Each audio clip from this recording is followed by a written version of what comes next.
Hello and welcome everybody for another edition of Live with me, Kristen Crockett. So I'm an executive and leadership coach and facilitator, and I do help people and teams expand and lead through self-awareness, understanding their strengths, and then also through authentic leadership. And so today we are talking all about the struggle with rest, right? So why you struggle with rest and the importance of creating sacred time in leadership.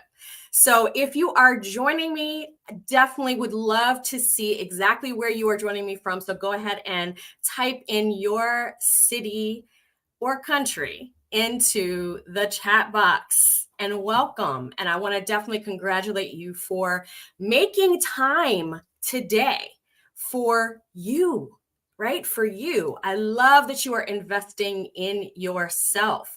So let's go ahead and jump in because rest is something that we hear so much about. And it's also one of the things that I feel that we as leaders struggle with the most. Okay. We struggle with that the most. And we're going to actually talk about the why. So let's jump in. And I want you to really think about your home because what we're doing here is we're connecting the dots because if we're going to have more rest in our lives, we really have to make sure that we know the why. We have to know the root cause. We got to know where that's coming from, why it's difficult for us, right? And so let's go ahead right now, and I want you to in the chat box just tell me, why do you feel that you don't make rest more important? Like, why is rest something that is a struggle for you? I want you to go ahead and type that into the comment box. Why do you think that you struggle with rest? Let's go ahead and type that in, okay? And so while you all are doing that, let's go back to the root cause. Let's get into it with talking about our childhood homes, okay? So what I want you to do is to think about this. I want you to think about where the energy went in your home. What was really important in your childhood home, right? So with your parents or your caretakers, I'm going to give you a few things that I want you to think about, okay? So was it important for you to achieve, to obey? Was it important, like was the energy going towards hard work? Like, was that a priority in the home? What about preserving the family's reputation? What about providing or affirming? Think about those things and let me know where the energy, where the effort was in your home, right? So affirming, obeying, thriving, competing, achieving, hard work. What was it for you? And go ahead and put that into the comments, right? So I'm going to talk a little bit just about my home life. It was definitely, a situation where grades were super important. That was something that my dad touted. So even getting a B minus for me, it was like, hey, what's up with this minus? Why can't we have a B plus? Why can't we have an A? So it was always this like wanting to do better, wanting to do more. What did the other kids, what did they have? So it was this innate competition in there as well, right? And so now your focus goes towards pleasing your parents or caretakers because that's what's important to them, right? Definitely, if you came from a first generation home, an immigrant home, we can also talk about like how hard work, or depending on your culture, right? So where hard work comes into play, where that is the focus. It is always working hard. It's always, doing. It's always being grateful and thankful for what has been provided for you or the shoulders that you are stepping on. So if hard work and achievement are super important in your family, then that is where the energy is going to flow. It's not necessarily going to flow on resting. Okay. So the other thing that I really want you to think about is, when did you see your parents or your caretakers rest? Was rest something that you saw? Was it something that they did? So I want you to think about whether it was your mom or your grandmother or your aunt or your uncle, whoever was in your home. I want you to think about, did you ever see them rest? Because that's a very important thing where we tend to pick up what we saw. And so for me, I never saw my mom rest. Never saw that. And so innately what we're doing is we are teaching the people that come after us that rest is not necessarily a priority. Or, was it a situation where on Saturdays, if your parents or your caretakers were up and they were cleaning the house or they were doing something that they never wanted to see you sitting down and chilling out with a book or watching television, like you had to get up and you had to also jump in whenever somebody else was working, right? So then it's kind of like our bodies are not accustomed to rest. We are accustomed to being on high alert. We are accustomed to, okay, am I going to get caught for sitting down, for watching television, for reading, whatever it is? And so we continue this high alert status well into our leadership. And so then it becomes a situation where some of us start thinking about like, okay, have I done enough for the day? Have I done enough? Do I have more to do? And so that your brain is constantly thinking about what else you have left to do. So if you are a person who makes lists and you look at your to-do list at the end of the day, is it what you've accomplished? Or are you thinking about what you have left to accomplish? And so that even at the end of the day, we are thinking about what we still have to do. And that sometimes goes into our dreams. It goes into like not being able to sleep because we're thinking about what we have to do, what we've got to accomplish. And then when we add on to that, the responsibilities that we have in our, personal life, in our household, in addition to work, then it just compounds this feeling of never having enough time. And so when you wake up in the morning, do you start just thinking about what you have to accomplish, right? Are you looking at your phone? Are you looking at your meetings? Are you looking at all of that of what you still have to do? And so once again, we are putting our bodies in a situation where, our nervous system is it's ready to keep going all of the time. And it almost becomes a situation where for some people, rest can be uncomfortable for you. It can be uncomfortable, right? And so it's like, you're looking around, it's like, okay, well, I don't know, like, should I be doing something? And this is a really important point. I had a friend who was responsible for taking care of his 4 younger brothers. And, as a kid, he was having responsibilities at age 10 and 11, cooking dinner and things like that, coming home, leaving school in the middle of 2nd grade to make sure that his mom had not fallen because she had an illness, and taking care of his brother who had cerebral palsy. So all of these things just kind of compounded, and his sense of responsibility was deep. And for a lot of us, we have responsibility goes hand in hand with being unable to feel like we could rest. So for him, playing in the middle of the street, playing kickball, he just remembers one time just thinking, oh my God, like what else do I have to do? So I know that some of you can relate to that, where it is constantly feeling like you are missing, like there's something that you are missing, right, from doing. And so when we think about rest, we have to kind of also reset our nervous systems to get it more comfortable with understanding and embracing the power of rest, right?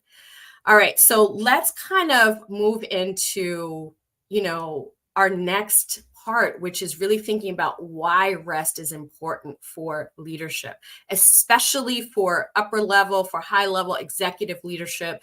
Rest is super important because I want you to think about strategy, and always, like, people have to really take time to lay out a plan.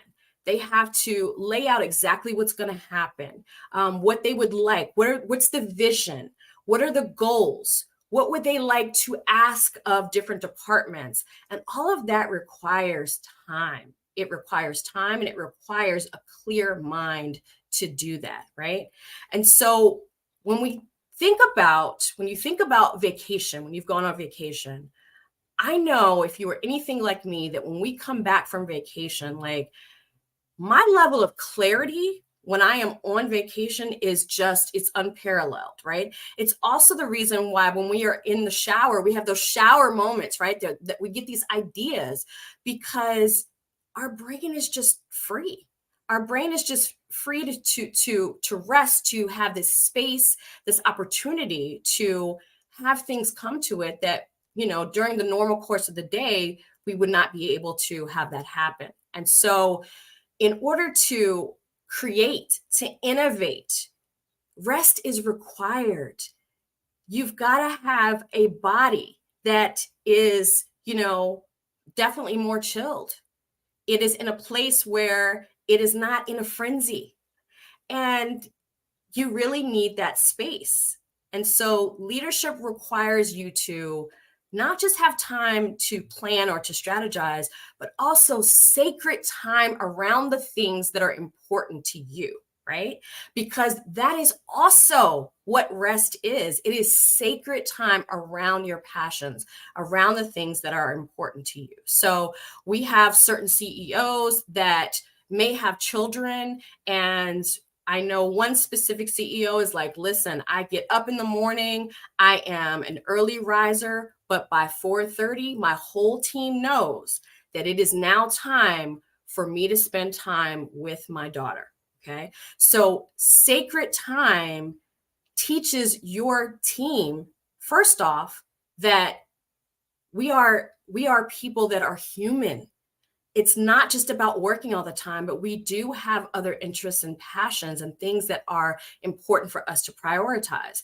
And so sacred time is important for you to say, okay, if it is my family, if it is yoga, if it is exercising, if it is spending time with my friends, if it is really pursuing a passion or a hobby that you have, those things, we have to find time to create sacred time where we don't allow people to come in and just, take our time away from us. So a lot of times that you can start with your calendar. Really, like, you as a leader have to be in charge of your calendar. So what are the times that you can say no to additional meetings being placed on, or last minute meetings, right? And some of that, for depending on the job that you're in, some of that we definitely understand. But are you spending time eating lunch? When do you eat lunch? There's so many leaders that just are racing through breakfast, racing through lunch, not eating. And that is your fuel. Food is your fuel for the rest of your day, for the rest of your week, right? And so let's think about also, it's important for you to think about what rest means for you, because it can be very different for each person. What I may think is rest might be something completely different for you. But for me, rest means disconnecting. It means unplugging the computer. It means not answering phone calls. It means spending time doing exactly what it is that I want to do. Because when you are lit up, when you are, when you feel that passion inside of you for something, when you are lit up, then it actually, it's like your body is at ease. Your body doesn't feel like work, right? And sometimes disconnecting can give us that same exact feeling, right? It's ease. It's resetting the nervous system. And it is a requirement. It's a requirement. It's our right as humans to rest. And so it is not necessarily about recharging so that you can, go back in there and do what you need to do. I want us to also start thinking about rest as something that is just, it's a fundamental human right for us all, but specifically as leaders.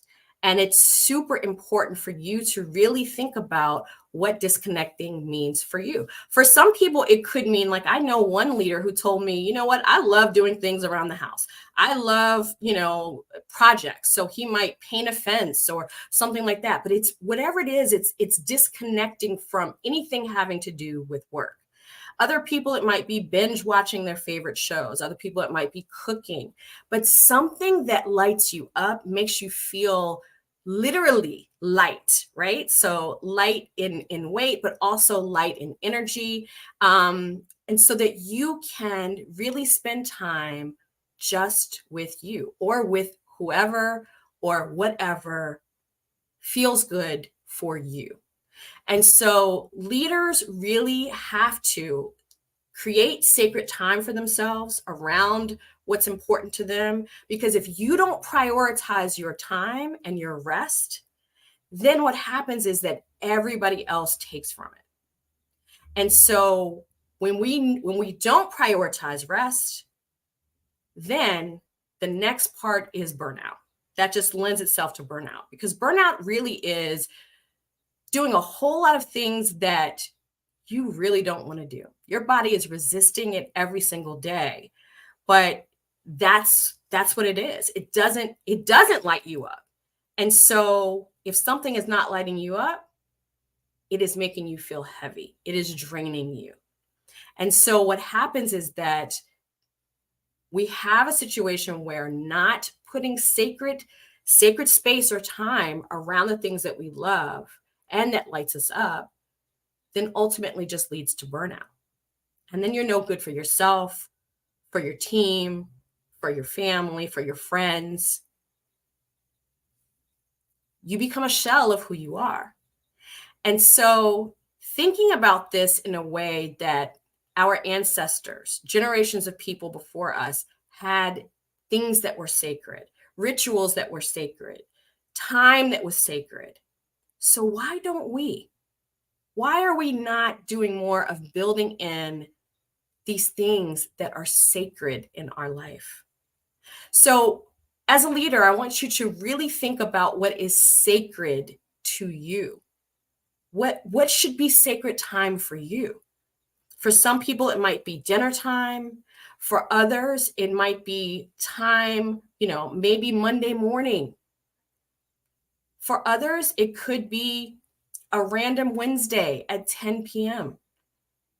So I really want you to think about the things, the people, the projects, your hobbies, all of those things that you would like to create sacred time around, so that you can not only be the best leader, but also the best human that you can be. Because leadership is really a full body, physical, mental, emotional, spiritual, all of those things are so important for us as leaders.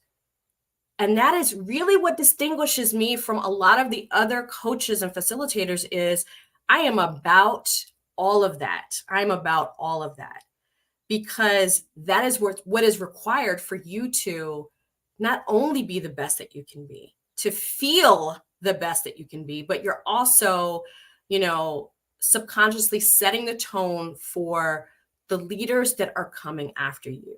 If you are not creating sacred time, then I guarantee you that your team is just doing all of the things all of the time. There's no prioritization going on, and it is just people scurrying and doing all kinds of things. And ultimately, you have departments that are duplicating other people, right? Because there is no flow, there's no process, there's no prioritization. It's just a whole environment of people being busy. So a part of your job as a leader, especially as an executive leader, is to set the tone for the environment and to really subconsciously and consciously teach people that rest is important for all of us, not only for you, but for your team. Okay. So I hope that has been helpful for you to really think about what rest means to you, what it means to disconnect as a leader, and how you are going to build in sacred time around the things that are important to you. So once again, I want to thank you all for joining. I want to thank you for really spending the time to invest in yourself. And if you are interested in being a part of a new program that I have called Expand and Lead, it is a 12-week leadership program for people that are interested in growing into being executives. I definitely invite you to leave the word expand in the comments. I will make sure that you get the information, or that we can schedule time just for you and I to talk about whether or not this leadership program is the right thing for you. Okay. So with that, everybody, have a wonderful, wonderful rest of the day, and I will see you all next time.